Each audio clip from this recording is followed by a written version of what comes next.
Welcome to Digimasters Shorts. We are your hosts, Adam Nagus and Carly Wilson, delivering the latest scoop from the digital realm. Donald Trump's team has reportedly stopped using Taylor Swift's music in social media posts after TikTok removed or muted videos featuring her songs. The accounts used 2 Swift tracks last week, including one post with a caption referencing lyrics from her album Red. Another video was muted before being replaced by what appeared to be an AI-generated song about Trump. The Trump campaign and White House have also used music by artists including Sabrina Carpenter, Olivia Rodrigo, Ariana Grande, and MGMT without their approval. Several artists have asked the administration to stop using their work, particularly in videos promoting immigration raids and military action. Swift's music has appeared in earlier posts featuring Trump at the White House, a UFC event, and an Artemis mission gathering. TikTok's audio recognition system can automatically remove or mute videos using unauthorized music, while artists can request manual takedowns. The removals highlight the legal and reputational risks for political campaigns and brands that use copyrighted material without permission. Anthropic says new Claude models will embed an imperceptible watermark into AI-generated text.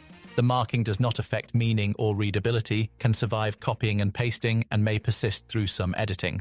The move supports Anthropic's transparency commitments under the European Union AI Act. Claude models launched on or after August 2nd will include the feature, while older models are expected to receive it later. Anthropic also plans to provide third parties with tools to detect the watermarks. The technology could help publishers, schools, and universities investigate whether writing was generated by AI. The announcement follows recent publishing controversies involving novels suspected of containing undisclosed AI-generated material. However, heavy editing, paraphrasing, translation, or combining Claude's output with other writing can make the watermark undetectable. A detected watermark also would not prove Claude wrote an entire work, since proofreading or translation could leave the same mark. Google DeepMind introduced a similar text and video watermarking system for its Gemini services in 2024. Bill Swearingen's No Recognition project is testing computer-generated patterns designed to confuse software that identifies people, vehicles, and objects on surveillance cameras. At the DEF CON cybersecurity conference in Las Vegas, Swearingen and Donut Media covered a 2009 Toyota Yaris with one pattern and drove it past a flock camera. He said the test showed the pattern could prevent detection software from recognizing the vehicle, although the camera still recorded it.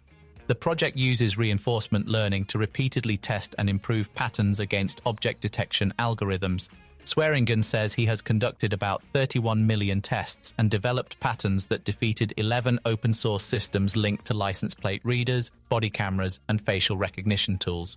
The technology targets the software processing camera footage rather than blocking or damaging the cameras themselves.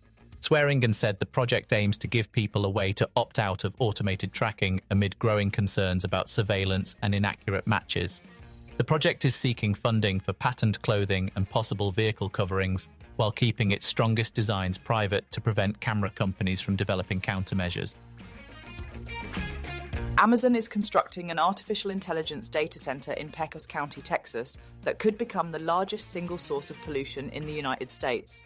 The facility will be powered by an on-site natural gas plant featuring 35 turbines capable of generating 7.65 gigawatts of electricity. Permits authorize the plant to emit up to 33 million tons of carbon dioxide annually. The project comes despite Amazon's pledge to achieve net zero carbon emissions across its operations by 2040. Amazon's emissions have increased every year since 2019, largely because of its expanding data center infrastructure for artificial intelligence. The company acknowledged that the AI build-out has complicated its climate goals but said its commitment to net zero remains unchanged. The development reflects broader concerns about data centers' pollution, water consumption, and pressure on electricity prices. Texas recently paused new data center projects while regulators assess their impact on the state's power grid. Natural gas remains the preferred power source for many data centers because of its availability, while federal officials continue promoting fossil fuel-based development. Thank you for listening to today's AI and Tech News Podcast Summary. Please do leave us a comment, and for additional feedback, please email us at podcast@digimasters.co.uk. You can now follow us on Instagram and Threads by searching for @DigimasterShorts or search for Digimasters on LinkedIn. Be sure to tune in tomorrow, and don't forget to follow or subscribe.